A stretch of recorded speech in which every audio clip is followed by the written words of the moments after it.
السلام علیکم۔ میں آپ سب سے گزارش کروں گا کہ ایک مرتبہ سورۃ فاتحہ اور 3 مرتبہ سورۃ اخلاص پڑھ کے ان کا ثواب ان مسلمانوں تک پہنچا دیں جو اس دنیا فانی سے جا چکے ہیں۔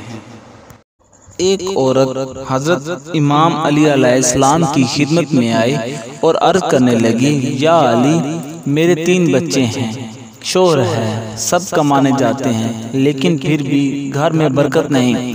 ہم مفلس اور پریشانی کے دلدل میں گرفتار ہو چکے ہیں اور ہمارے کام ہوتے ہوتے رک جاتے ہیں۔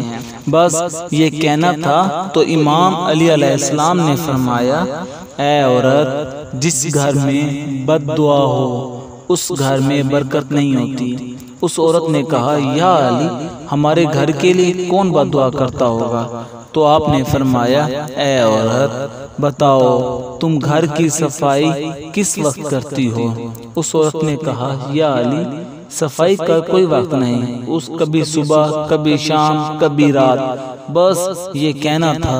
تو امام علی علیہ السلام نے فرمایا، اے عورت، اپنے گھر کی صفائی صبح اٹھنے کے بعد کیا کرو، رات کو نہیں، کیونکہ جب سورج غرب ہوتا ہے تو جتنے بھی کیڑے مکوڑے زمین پہ رہنے والی مخلوقات گھروں کے کونے پکڑ کے آرام کرتی ہیں، صبح کا انتظار کرتی ہیں اور اللہ کی عبادت کرتی ہیں۔ جب کوئی انسان رات کے وقت جھاڑو دیتا ہے، صفائی کرتا ہے، تو وہ کونوں میں رہنے والی مخلوقات بے گھر ہو جاتی ہیں اور اندھیرے میں انہیں کچھ دکھائی نہیں دیتا۔